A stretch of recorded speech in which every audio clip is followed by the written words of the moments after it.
Hello दोस्तों, हर हर Mahadev channel में आपका स्वागत है और आशा करता हूं कि आप लोग सभी कोई अच्छे होंगे और एक नई वीडियो के साथ आपके सामने फिर से हाजिर हूं। चैनल पर यदि आप नए हैं तो मेरे चैनल को सपोर्ट कीजिएगा और लाइक सब्सक्राइब कीजिएगा, क्योंकि प्रेरणादायक वीडियो हमारे ही चैनल पर आपको मिलता है, तो प्लीज़ सपोर्ट करिएगा। दोस्तों, जब घर में गरीबी के कारण पत्नी ताना मारने लगती है, गलत व्यवहार करने लगती है, तो किसी को भी अच्छा नहीं लगता। यदि आपके साथ भी ऐसा है कि पैसे का कमी है, घर में अशांति होता है, कारोबार में रुकावट है, तो ये काम एक बार ज़रूर करें, क्योंकि वास्तु टिप्स के अनुसार छोटे छोटे कुछ ऐसे बातें होते हैं जो हम लोग को पता नहीं होता है, और जिसको पता होता है वो उसका लाभ उठा लेता है। तो जब भी आप देखें कि हमारे घर में पैसे या कमी हो, घर में पैसे या किल्लत है, रोज़गार में बरकत नहीं हो रहा है, कारोबार में रुकावट पैदा हो रही है, तो ये दो काम ज़रूर कर लें। ये दो काम क्या है? दो काम आप अपने पत्नी का शरीर का दो अंग जो है उसको सारा मतलब चमत्कार उसी में है। आप अपने पत्नी का दो हिस्सा, जिसको एक हिस्सा को आपको दबाना है और दूसरे हिस्सा को चाटना है, स्पर्श करना है। यदि ऐसा आप कर लेते हैं तो आपको घर में चमत्कार होगा, पैसे की बढ़ोतरी होगी, अचानक धन की प्राप्ति होगी। लेकिन ये काम करने से पहले आप अपनी पत्नी को पूरी बात बतलाएं कि आप ये काम क्यों कर रहे हैं, क्योंकि यदि आप उसको नहीं बतलाएंगे तो इसका उल्टा प्रभाव भी पड़ सकता है। उल्टा प्रभाव क्यों पड़ेगा, आइए कहानी के माध्यम से जानते हैं। किसी गांव में रामदास नाम का एक आदमी रहता था। रामदास बहुत गरीब था। उसकी पत्नी रोज़ उसे ताना मारती थी, रोज़ बुरा बोलती थी। आप गरीब हो, घर में कोई चीज़ का जो कमी हो पूरा नहीं कर पाते हो, बहुत तरह का ताना, अशांति करके रखती थी। रामदास को ये अच्छा नहीं लगता था। रामदास बार बार बोलता, ये मेरी क्या गलती है, मेरी क्या दोष है, गरीब हूँ तो मेरी क्या गलती है इसमें। और एक दिन रामदास घर छोड़ के चला जाता है। घर छोड़ के जाता है जंगल के रास्ते। जंगल में अचानक उसे दो ऋषि ध्यान लगाए हुए मिलते हैं।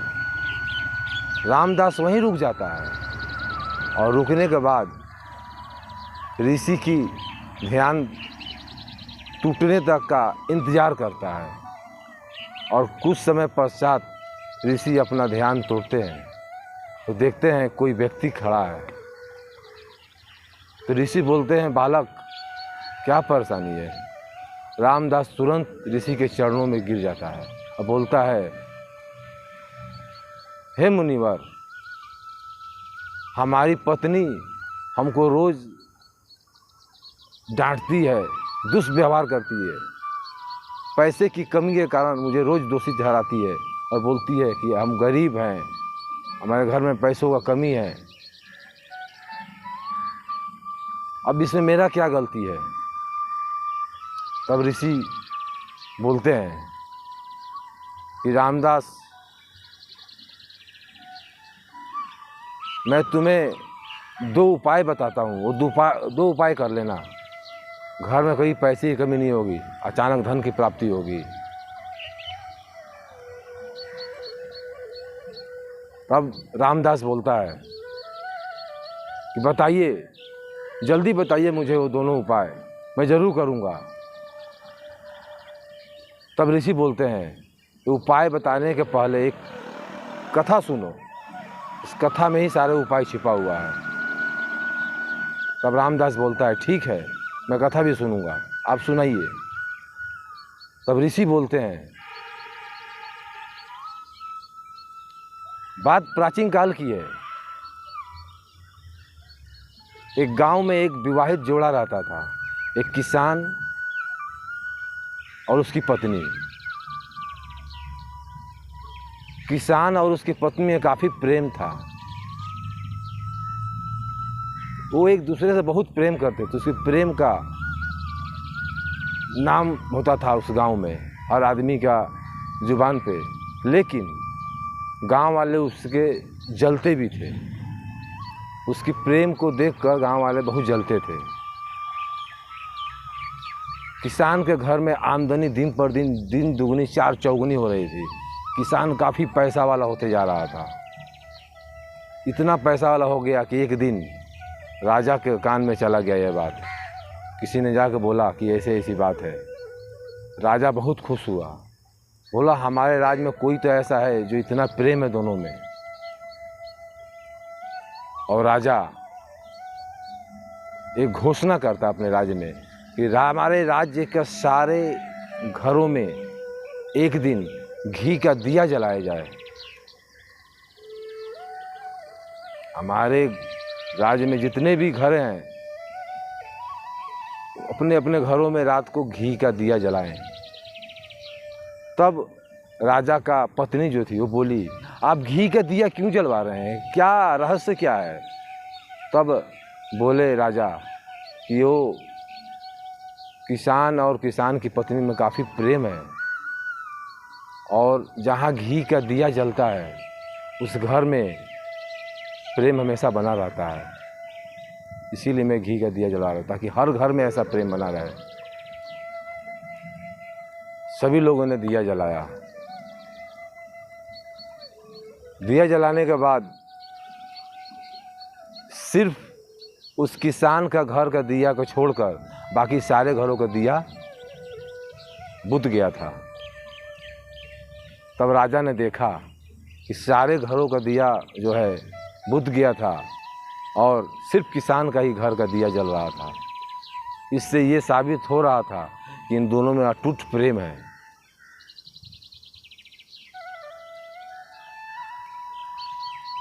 लेकिन किसान की पत्नी बहुत जिद्दी थी, वो उसकी कोई भी बात नहीं मानती थी।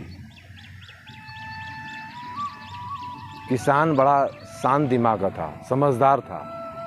वो समझता था कि यदि मैं इसकी बातों को अनदेखा नहीं करूँगा तो रोज़ झगड़ा होगा, और झगड़ा होगा तो घर में बरकत नहीं होगी। ये बात किसान बहुत बढ़िया समझता था। इसीलिए किसान अपनी पत्नी का सारे बातों को अनदेखा कर देता था। इस तरह से ज़िंदगी चल रही थी उसकी। तभी एक दिन राजा और रानी में बहस छिड़ गई। राजा बोला, उसके घर में जो शांति है उसका कारण वो किसान है। रानी बोली, नहीं आप गलत बोल रहे हैं, उसके घर में जो शांति है उसकी कारण उसकी पत्नी है, किसान की पत्नी है। राजा बोली, नहीं तुम गलत हो। इसी तरह से दोनों तू मैं करते करते काफ़ी बहस हो गई, और बहस के बाद दोनों आपस में लड़ बैठे। रानी राजा के दाढ़ी नोच दी और राजा रानी को उठाकर पटक दिए। तभी उनके दिमाग में आया कि उन दोनों के चक्कर में हम क्यों लड़ रहे हैं, हम इसका परीक्षा ले लेते हैं, कौन सत्य है कौन असत्य है पता चल जाएगा। रानी सहमत हो गई बातों से। उसके बाद राजा ने अपना एक सेवादार को भेजा किसान के घर, बोला एक संदेशा लेके जाओ किसान के पास। किसान के पास संदेशा लेके पहुंचा। उस दिन किसान बीमार था तो उसकी पत्नी खेत में चली गई थी और किसान अकेले ही था। तभी सेवादार आके बोला कि कोई है। तो किसान बाहर आया, बोला क्या बात है। मैं राजा का संदेश लेके आया हूँ। किसान बोला बैठिए पानी पीजिए। और मैं पानी पीने नहीं, मैं राजा का संदेश लेके आया हूँ। तब किसान ने बोला सुनाओ क्या संदेश है। तब सेवादार ने बोला कि राजा साहब आपको एक ऑफ़र दिए हैं कि यदि आप अपने पत्नी को छोड़ देते हो तो आपका घर धन संपत्ति से भर देंगे, आपका ज़मीन जितना है उससे 4 गुना और ज़्यादा देंगे, और तो और अपने राज्य का आधा राजवाड़ी आपको दे देंगे। किसान का जवाब सुनकर आप दंग रह जाओगे। सुनने लायक था किसान का जवाब। किसान बोला जाओ अपने राजा को बोल दो कि पूरा राजवाड़ी भी दे दें, फिर भी मैं अपनी पत्नी को नहीं छोड़ूंगा। और ये जवाब सुन के जाकर राजा को सारी बात बतलाई। लेकिन उसकी पत्नी संतुष्ट नहीं हुई। वो बोली ये तो आपने अब किसान का परीक्षा लिया, लेकिन मैं उसकी पत्नी की परीक्षा लूँगी। राजा बोले ठीक है। फिर रानी ने एक सेवादार बुलाया और एक संदेशा भेजा और बोला कि ये बात तब बोलना रानी को जब वो किसान घर में ना हो। तब वो सेवादार गया और रानी को बोला कि रानी हम राज दरबार से आए हैं रानी का संदेशा लेके। रानी आपके लिए एक संदेशा भेजी है। बोली बताओ क्या है। उसने बताया कि रानी ने आपको एक ऑफ़र दिया है, यदि आप अपने पति को मार दोगी तो अपने राज का आधा हिस्सा दे देंगे, तुम्हारी जितनी ज़मीन है उसकी 4 गुना और ज़्यादा देंगे और धन संपत्ति तुम्हारा घर को भर देंगे। पत्नी राजी हो गई। बोली ठीक है, मैं अपने पति को मार दूंगी। फिर सेवादार बोला कि हमें कैसे पता चलेगा कि आप उसको मार दोगी और कब मरा हो। तब उसकी पत्नी बोली कि रात को ये जो घी का दिया जल रहा है ना, ये जब बुझ जाए तो समझ लेना मैं उसको मार दी। ये बात सुनकर चला गया और जाकर दरबार में बोला। रानी परेशान हो गई उस किसान का पत्नी का बात को सुनकर। तभी राजा ने बोला कि ये गलत है, हम दोनों के आपस के बहस में दोनों का घर बिगड़ जाएगा, किसान का जान चला जाएगा। ये बिल्कुल गलत है। तुरंत सेवादार भेजो और इस बात को जितना जो पर्दा इसका खोल दो, इस बात का राज खोल दो कि हमने ऐसा क्यों किया। तो किसान बेमतलब का मारा जाएगा। और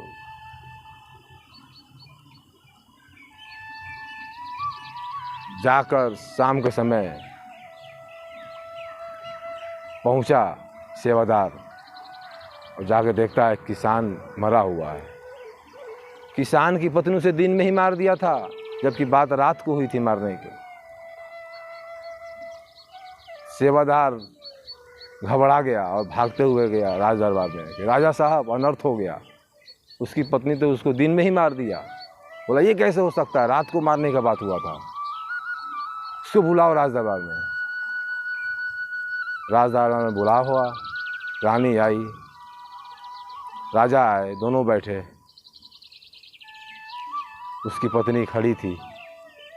राजा पूछे ये तुमने क्या किया और क्यों किया। तब रानी बोली कि बताओ कि तुमने क्यों कर दिया। तब किसान की पत्नी बोली कि मैं तो उसको मारने ही वाली थी, आप धन संपत्ति दें या न दें, मैं तो उसको आज नहीं तो कल मारने ही वाली थी। मैं तो सिर्फ मौके का तलाश खोज रही थी, आज मौका मिल गया और मार दिया। तब राजा ने बोला कि ऐसा क्यों किया, क्या कारण था। तब उसकी पत्नी बोली ये बहुत दुष्व्यवहार करता था मेरे साथ, इसकी हरकतें अजीब थी। तब राजा ने बोला कि ऐसा क्या करता था बताओ। तब उसकी पत्नी ने बोली ये रोज मेरे नाक का ऊपरी हिस्सा को दबाया करता था और इसकी एक और भी गलत आदत थी, मेरे कान का पिछला हिस्सा जीभ से स्पर्श करता था और ये मुझे अच्छा नहीं लगता था, इसलिए मैंने इसको मार दिया। राजा समझदार था, वो बोला, क्या ये तब भी ये हरकत करता था जब तुम दोनों गरीब थे? पत्नी ने बोला कि नहीं, तब ये नहीं करता था। जिस दिन से हमारे घर में धन की बढ़ोतरी शुरू हो गई, अचानक धन मिलना शुरू हो गया, उस दिन से ये हरकत ज़्यादा करने लगा। ये रोज़ नाकों का ऊपरी हिस्सा को दबाने लगा और कान के पिछले हिस्सा को जीभ से स्पर्श करने लगा। ये मुझे अच्छा नहीं लगता था। राजा समझ गया, बोला मैं समझ गया वो क्यों करता था। तब ऋषि मुनि ने रामदास को बोला कि रामदास, तुम्हें समझ में आया कि तुम्हें वो दो कौन सा काम करना है अपने पत्नी के साथ? रामदास बेवकूफ़ था, बोला नहीं ऋषि मुनि, नहीं महर्षि, मुझे समझ में नहीं आया अभी भी, आप मुझे ज़रा खोल के समझाओ। तब ऋषि बोले कि ध्यान से सुनो, तुम अपने पत्नी के साथ ये दो काम करो जो ये किसान किया था। किसान रोज़ अपने पत्नी का नाक का ऊपरी हिस्सा दबाता था। ध्यान से सुनो, किसान रोज अपने पत्नी का नाक का ऊपरी हिस्सा दबाता था, ये पहला काम था उसका। और दूसरा काम, कान का पिछला हिस्सा वो जीभ से स्पर्श करता था। ये वही दो काम है और ऐसा करने से धन की प्राप्ति होती है और घर में अचानक धन आता है, कारोबार में बरकत होता है, रुका हुआ कारोबार चलने लगता है। ऐसा इसलिए होता है कि औरत बहुत शुभ होती है घर के लिए और औरत का ये जो हिस्सा है नाक, ये बड़ा ही शुभ माना गया है, बहुत पवित्र है ये। इसको दबाने से, ऊपरी हिस्सा जो है दबाने से अचानक धन की प्राप्ति होती है। और औरत का कान का पिछला हिस्सा स्पर्श करना है जीभ से, क्योंकि औरत का कान का पीछे लक्ष्मी का वास होता है और ऐसे करने से लक्ष्मी खुश होती है।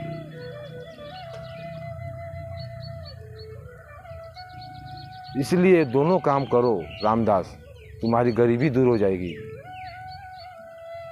और ये काम करने के पहले अपनी पत्नी को बताना जरूर कि आप किस लिए ये काम कर रहे हो, अन्यथा अनर्थ भी हो सकता है। इस किसान की तरह किसान ने अपने पत्नी को नहीं बताया था, ये रहस्य नहीं बताया था किस लिए वो ये काम कर रहा है और ये दुर्घटना घट गई। तो दोस्तों, आप लोग भी ये काम करने के पहले अपनी पत्नी को ज़रूर बताएं कि आप ये काम किस लिए कर रहे हैं। आपको दो काम करना है, नाक का ऊपरी हिस्सा को दबाना है और कान का पिछले हिस्सा को जीभ से स्पर्श करना है।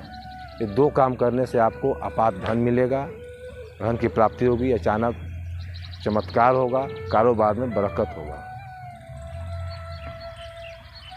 तो इस वीडियो में इतना ही, फिर मिलते हैं अगले वीडियो में। वीडियो पसंद आया हो तो लाइक सब्सक्राइब कीजिएगा। तब तक के लिए इजाज़त दीजिए। हर हर महादेव।